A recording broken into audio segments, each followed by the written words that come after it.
To cast on 16-inch needles for a hat or a cowl in two colors, we just put our two colors together. I've chosen a gray and a white.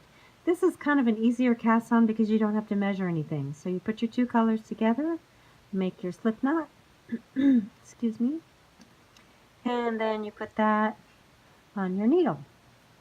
Then you just get the tail out of the way and you work with your two yarns. I want my contrast yarn to be the white one, so I'm putting that over my thumb.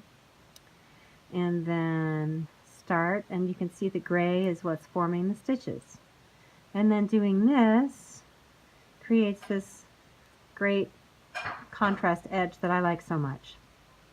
Now, when you cast on all of your stitches and you get to the end, what you're going to do is just remove this cast on slip knot. Just remove it. And now you just have a little bit of a longer tail. So, through the magic of video, we're all done here. And we have our cast on 16-inch needle with the two colors. And what we're going to want to do is to make sure that this pretty swirly contrast edge is facing us. It should be looking up toward us, and there should be no twists in our work. You can see that all the edges is pointing in toward the center and there are no twists in it. Okay, that's really important.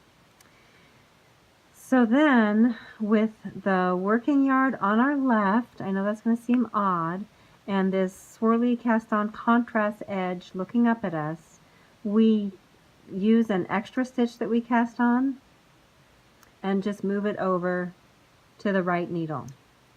Then pass the last stitch, the first stitch created actually, over that stitch and drop it on there and tighten everything down so you don't have gaps in your work, and you can move your tail over and just tighten everything down.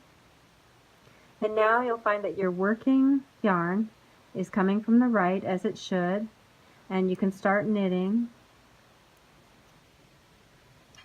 And if you're a thrower, you can just knit. I'm not very good at that. But your working yarn is coming from the right. This pretty contrast edge is going to be looking at you, and it's going to be on the outside of the hat, and it's all going to work perfectly. So for this one stitch right here, the one that we passed over, you're just going to want to make sure that's nice and tight. And in the end, if it gets loose with our tails, we'll just sew that in when we weave our ends in so that it doesn't show. And that's how you do a two-color cast on with the pretty edge showing on the outside of the hat. Knit her done, people.